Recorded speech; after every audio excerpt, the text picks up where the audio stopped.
இந்த செய்தியை உங்களுக்காக வழங்குவது அருண் மசாலா. 1983 ஆண்டிலிருந்து தரத்துடன் தன்மை மாறாத அறுசுவை சமையலுக்கான அருண் மசாலா.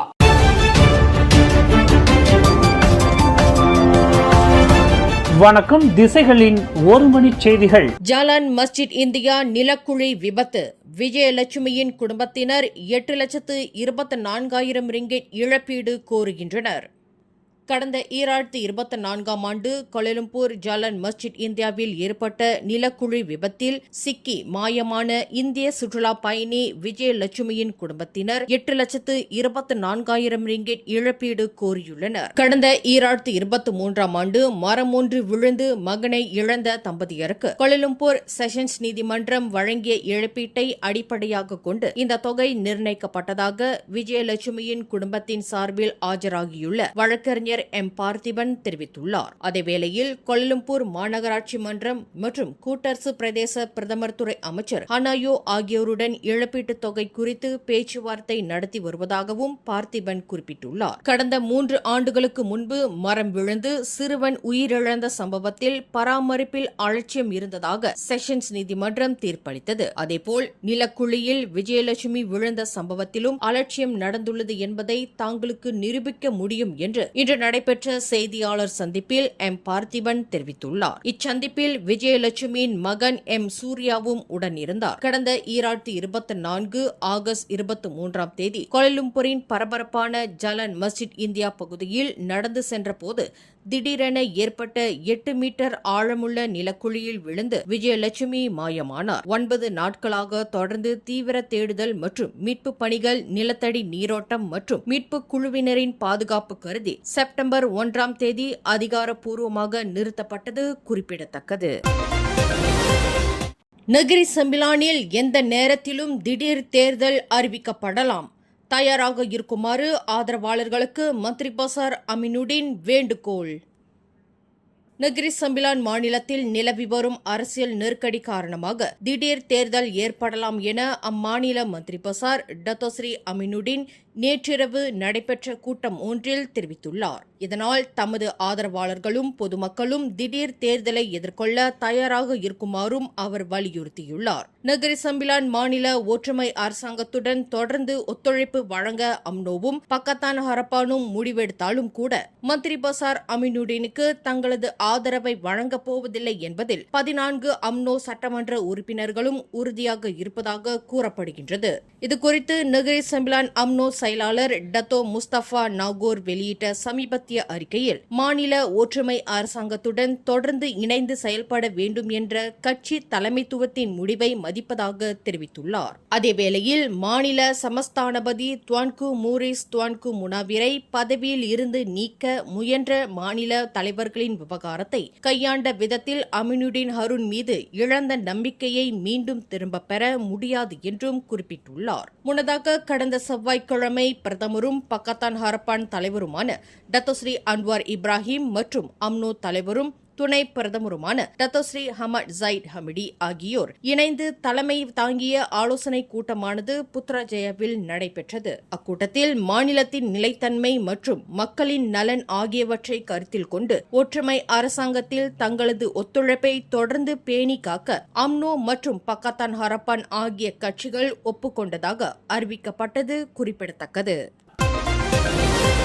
மாட்சிமை தங்கிய மலேசிய மாமன்னர் சுல்தான் இப்ராஹிம் ரஷ்ய அரசாங்கத்தின் சிறப்பு அழைப்பின் பேரில் நேற்று மாஸ்கோ சென்றடைந்தார். வருமே 9ஆம் தேதி அங்கு நடைபெறவுள்ள விக்டோரி டே கொண்டாட்டங்களில் கௌரவ விருந்தினராக பங்கேற்க உள்ளார். மாமன்னரின் தனியார் விமானம் ரஷ்ய நேரப்படி நேற்று மாலை 4:20 மணிக்கு வுனோகோவோ 2 சர்வதேச விமான நிலையத்தில் தரையிறங்கியது. அங்கு ரஷ்ய துணை வெளியுறவுத்துறை அமைச்சர் ஆண்ட்ரி ருடென்கோ, ரஷ்ய நெறிமுறை துறை தலைமை இயக்குநர் பொக்டாஷ்வே இகோர் விக்டோரியா மற்றும் ரஷ்யாவுக்கான மலேசிய தூதர் சியாங் லுன்லாய் ஆகியோர் மாமன்னரை வரவேற்றனர். மேலும் ரஷ்ய அதிபர் விளாடிமிர் புதின் விடுத்த இந்த அழைப்பானது மலேசியாவுக்கு ரஷ்யா அளிக்கும் உயர்ந்த மரியாதையையும் இரு நாடுகளுக்கு இடையிலான உறவுகள் வலுப்பெற்று வருவதையும் பிரதிபலிப்பதாக கூறப்படுகிறது. இந்த பயணம் மலேசியா ரஷ்யா இடையிலான தூதரக உறவுகளை மேலும் வலுப்படுத்தும் நடவடிக்கையாகவும் பார்க்கப்படுகிறது. கடந்த ஆண்டு மாமன்னர் மேற்கொண்ட ரஷ்ய அரசுமுறை பயணமானது கடந்த 19 1967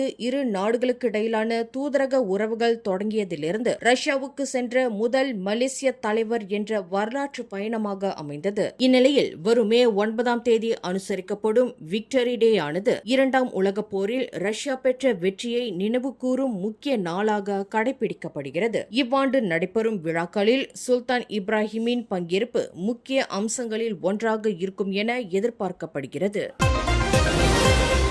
லஞ்ச ஊழல் வழக்கில் துணை பிரதமர் டத்தோஸ்ரீ அமர் ஜாஹிட் அமிடிக்கு வழங்கப்பட்ட DNAA எனப்படும் வழக்கிலிருந்து விடுவிப்பு முடிவை எதிர்த்து மலேசிய வழக்கறிஞர் மன்றம் தாக்கல் செய்த மேல்முறையீட்டு மனுவிற்கு அப்பீல் நீதிமன்றம் அனுமதி வழங்கியுள்ளது. இதன் மூலம் ஜாஹிட்டுக்கு வழங்கப்பட்ட DNAA எனப்படும் வழக்கிலிருந்து விடுவிப்பு முடிவை எதிர்த்து சட்ட ரீதியாக சவால் விடுக்க அனுமதிக்கப்பட்டுள்ளது. இன்று வழக்கறிஞர் மன்றத்தின் மனுவை விசாரித்த ஃபைசா ஜமாலுடன் தலைமையிலான 3 நீதிபதிகள் கொண்ட அமர்வு அம்மனு அற்பமானது அல்ல என்றும் வழக்கின் முழுமையான விசாரணை கட்டத்தில் பரிசீலிக்கப்பட வேண்டிய விவாதத்திற்குரிய அம்சங்களை அது எழுப்புவதாகவும் தீர்ப்பளித்தது. மேலும் அப்பீல் நீதிமன்றம் நீதித்துறை மறு ஆய்வு நடவடிக்கையை தொடங்க வழக்கறிஞர் மன்றத்திற்கு அனுமதி வழங்கியதுடன் முழுமையான விசாரணைக்காக இந்த வழக்கை மீண்டும் உயர் நீதிமன்றத்திற்கு அனுப்ப உத்தரவிட்டது. ஜொஹோர் மாநில சட்டமன்றம் இன்று கலைக்கப்படும் என்ற வதந்திகளை மாநில மந்திரி பசார் ஹான் அஃபீஸ் காசி மறுத்துள்ளார். சமீப காலமாக ஜொஹோர் மாநில சட்டமன்றம் கலைக்கப்பட்டு மாநில தேர்தல் நடைபெறலாம் என்ற ஊகங்கள் அதிகரித்துள்ளன. அரசியல் தலைவர்கள் பலர் தேர்தல் குறித்து பொதுவெளியில் கருத்து தெரிவித்து சில தொகுதிகளுக்கு உரிமை கோரியும் வருகின்றனர். இந்நிலையில் இன்று ஜொஹோர் மாநில சட்டமன்றத்தில் உரையாற்றிய ஹான் அஃபீஸ் காசி மாநில தேர்தல் தொடர்பான விவாதங்களை தற்போது ஒதுக்கி வைக்க வேண்டும் என்று கேட்டுக்கொண்டார். மேலும் மக்கள் நலனுக்காக தொடர்ந்து பணியாற்றுமாறு அனைத்து சட்டமன்ற உறுப்பினர்களையும் அவர் வலியுறுத்தியதாக தகவல்கள் கூறுகின்றன. கனடாவில் தயாரிக்கப்படும் 150 ஏர்பஸ் A220-300 பயணிகள் விமானங்களை வாங்க ஏர்ஏசியா எக்ஸ் பிரஹாட் நிறுவனம் ஒப்பந்தம் செய்துள்ளது. பல பில்லியன் டாலர் மதிப்பிலான இந்த ஒப்பந்தம் ஐரோப்பிய விமான தயாரிப்பு நிறுவனமான ஏர்பஸ் SE-க்கு முக்கிய வர்த்தக வெற்றியாக கருதப்படுகிறது. தென்கிழக்காசியாவில் செயல்பட்டு வரும் குறைந்த கட்டண விமான சேவை நிறுவனமான ஏர்ஏசியாவின் இணை நிறுவனரான டோனி பெர்னாண்டஸ் கனடாவின் கியூபெக் மாநிலத்தில் உள்ள மிராபல் நகரில் அமைந்துள்ள ஏர்பஸ் கனடா தொழிற்சாலையில் இந்த ஒப்பந்தத்தில் கையெழுத்திட்டார். இந்த A220-300 வகை விமானங்களில் அதிகபட்சமாக 160 பயணிகள் வரை அமர முடியும். பெரிய அளவிலான கொள்முதல் ஒப்பந்தங்களுக்காக விமான நிறுவனங்களுக்கு வழக்கமாக குறிப்பிடத்தக்க தள்ளுபடிகள் வழங்கப்படுவதாகவும் தகவல் வெளியாகியுள்ளது. திசைகள் செய்தி ஊடகத்தில் பணியாற்ற விருப்பமா? விற்பனை துறையில் சாதிக்கும் ஆர்வம் கொண்டவரா நீங்கள்? அப்படியென்றால் நாங்கள் தேடுகின்ற நபர் நீங்களாக இருக்கலாம். புதிதாக பட்டம் பெற்றவர்களும் விண்ணப்பிக்கலாம். விண்ணப்பதாரர்கள் சொந்த வாகனத்தை கொண்டிருக்க வேண்டும். மின்னஞ்சல் admin@திசைகள்news.com. தொடர்பு எண்கள் 0361811414 அல்லது 0123516515. தேசிய ஒலிபரப்பு சேவை நிறுவனமான RTM மற்றும் யூனிஃபைட் டிவி ஆகியவை 2026 ஆண்டு FIFA உலக கோப்பை போட்டிகளுக்கான மலேசியாவின் அதிகாரப்பூர்வ ஒலிபரப்பாளராக அறிவிக்கப்பட்டுள்ளன. இதுகுறித்து அரசாங்க செய்தி தொடர்பாளர் ஃபாமி ஃபட்ஸே நேற்று வெளியிட்டுள்ள தகவலில் அனைத்து போட்டிகளையும் யூனிஃபைட் டிவி நேரலையாக ஒளிபரப்பும் என்றும் பெரும்பாலான போட்டிகளை RTM ஒளிபரப்பும் என்றும் தெரிவித்துள்ளார். உலக கோப்பை போட்டிகள் RTM மற்றும் யூனிஃபைட் டிவியின் பல்வேறு தளங்கள் வழியாக இலவசமாக ஒளிபரப்பப்படும் என்றும் அவர் குறிப்பிட்டுள்ளார். அவற்றில் RTM கிளிக் நேரலை தளமும் இடம்பெற்றுள்ளது. 2026 ஆண்டு FIFA உலக கோப்பையானது கனடா, மெக்சிகோ மற்றும் அமெரிக்காவில் நடைபெறவுள்ளது. வரலாற்றிலேயே முதல் முறையாக இதில் 48 நாடுகள் பங்கேற்க உள்ளது குறிப்பிடத்தக்கது. மலாக்காவில் சுற்றுலா பயணிகளை குறிவைத்து திருட்டில் ஈடுபட்டதாக சந்தேகிக்கப்படும் 5 சீன பிரஜைகளை போலீசார் கைது செய்துள்ளனர். 29 முதல் 62 வயதுக்குட்பட்ட சந்தேக நபர்கள் மலாக்கா மற்றும் கோலாலம்பூரில் நடத்தப்பட்ட 2 தனித்தனி சோதனை நடவடிக்கைகளில் கைது செய்யப்பட்டதாக மலாக்கா தங்கா மாவட்ட போலீஸ் தலைவர் கிறிஸ்டோபர் பட்டேட் தெரிவித்துள்ளார். அவர்கள் 5வரும் கேங் குவாங்சி என்றழைக்கப்படும் திருட்டு கும்பலின் உறுப்பினர்கள் என்றும் நம்பப்படுகின்றது. அக்கும்பல் மலாக்காவின் பிரபல சுற்றுலா தலங்களில் பயணிகளின் பொருட்களை திருடி வந்தது விசாரணையில் தெரியவந்துள்ளது. இந்த செய்தியை உங்களுக்காக வழங்கியது அருண் மசாலா. 1983 ஆண்டிலிருந்து தரத்துடன் தன்மை மாறாத அறுசுவை சமையலுக்கு அருண் மசாலா.